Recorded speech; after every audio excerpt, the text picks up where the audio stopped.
Hi, I'm Greg from RV Haulers. If you're planning an RV hauler, you might be curious, do I want to put something that gets me groceries or something that takes me on an adventure? Today, I'm going to talk to you about the beds that accommodate a Jeep versus a smart car and what our can bed allows us when it comes to that flexibility.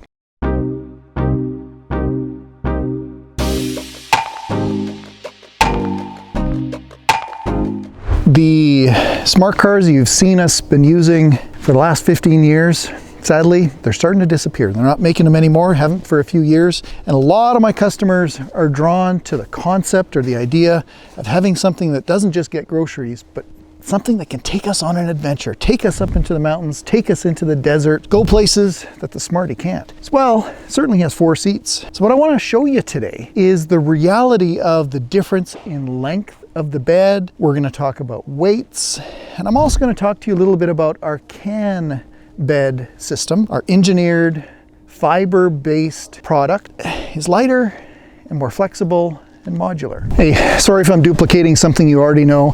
Perhaps you've watched some of our other videos before, but the smart car is the only vehicle that can be loaded width-wise.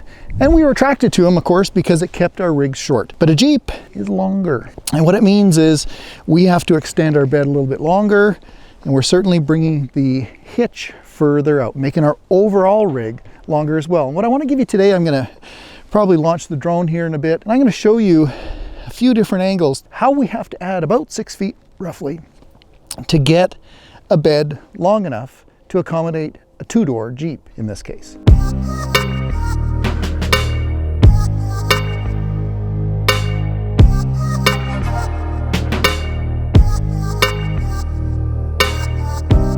We can do a 4-door Jeep as well. We can do a Bronco. We have all those options. You can take a car, you can take any other SUV that you'd like. And one of the key points you have to think about, or a tipping point, is with our can bed system, this lightweight engineered product, we don't have a lot of weight back here. We're stronger than aluminum, lighter than aluminum. And it allows us the flexibility of having a single rear axle and still having tons of capacity for the pin weight of our trailer pushing down on that back of that truck. Now, what I've built here is this RV hauler is actually set up for a 4-door Jeep if you want. So just to give you some visuals of what a 4-door Jeep could look like, or a 4-door Jeep bed, I should say, what we need is, as a minimum, to be able to hook up the 5th wheel and be able to jackknife at 90 degrees, I need 51 inches from the pin of the hitch to the back of the vehicle that's up there. If we measure this right now, I've got over 6 feet from the pin to the back, the spare tire of that Jeep Wrangler. So if you wanted to, imagine a 4-door Jeep up there, a little bit longer, a couple feet longer, it would still work. But there's the overall visual for what a 4-door Jeep bed would look like. Something else you'll notice is we don't have a drum box on this bed. When we load a vehicle lengthwise, we're able to bring the vehicle up in between the fairings, right? That Jeep right now is about 6 inches away from the back of the sleeper. And with the smart car, we're not using that space between the fairings, so we're able to put a drum box in there and getting us a little bit of extra storage. Not only is this bed design lighter than the steel bed you see in the background, but it also, because it's a composite material, it'll never rust. So that deck surface on top, the substructure underneath, the 8-inch channel, C-channel that you're seeing exposed here, none of that will rust. The other nice thing is if one of these panels does get dinged or hit or accidentally scratched, you can easily remove it, get it repainted, put it back on, or simply replaced. You're not having to take the whole rig to get painted. A change that I want to note is we've had to change the ramps that we're using. We used to use a very lightweight smart car ramp made by Discount Ramps, but now that we're going from about a 2,000-pound smart car to a 4,700, maybe 5,000-pound plus Jeep, we've had to upgrade the ramp system, and we've got the ramps designed and engineered that come apart and support up to a 6,000-pound vehicle, or let's call it 1,500 pounds approximately per wheel. we've got the ramps.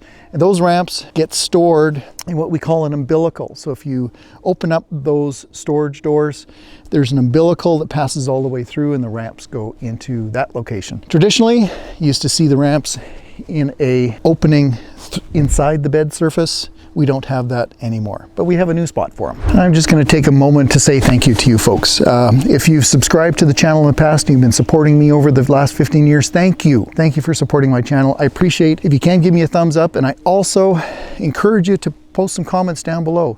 Let me know what you're seeing. Let me know what you're curious about or questions that you have. I'll be sure to answer those down below. Or if you're new to the channel, please subscribe. We're a really small company, and all the support we can get from you helps us grow our company and keep our business. We've got a number of builds on the go right now. We've got some other Jeep beds being built. We've got some other adventure vehicles that are really cool. We've got a couple that are putting their enduro motorcycle and e-bike mountain bikes and actually a smart car. So they're kind of getting best of both worlds. They've got a grocery getter in the smart car, and they're going to be doing their adventuring with enduro bike, e-bikes, mountain bikes, electric bikes for their full-timing adventures. So I was talking to you a moment ago about weight. These steel beds are significantly heavier, and if you go with the steel bed, unfortunately, it's just beyond that tipping point. That steel weighs so much more. We end up having to go with 2 rear axles if you're considering a Jeep. All you sharp-eyed folks might also notice that what I am illustrating here is an RV hauler that's the little bit shorter sleeper. This is a 670, so we've saved just about less than a foot in length. You can see how the fairings of the 780 in the background are sticking out a little bit further. That's the larger sleeper.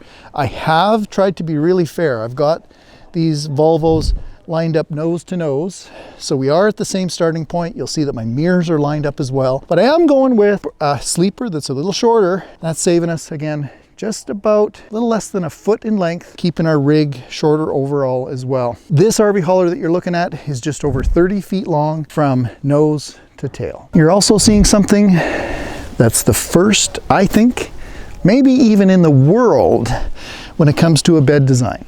With our composite structure, this bed surface, this engineered surface, is translucent. Have you ever seen a bed that allows the light to shine through it?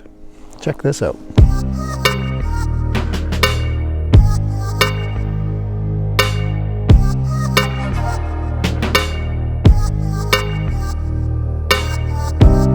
We got a lot of options for these beds. We're always trying to look at new product and designing new things. We haven't been sitting on our hands. We're doing different things all the time, but also I get a lot of ideas from you folks. If you have ideas, please let me know. You help to build our product and introduce more unique things when it comes to these RV haulers. If you'd like to see a video just showing you one of these rigs lit up at night, I'll have a link to that at the end of this video, kind of in that outro section of the video. Thanks for watching this video. I'm Greg from RV Haulers. I'm the guy that answers the phone, designs these RV haulers with you, helps build them here in the shop, and trains my customers.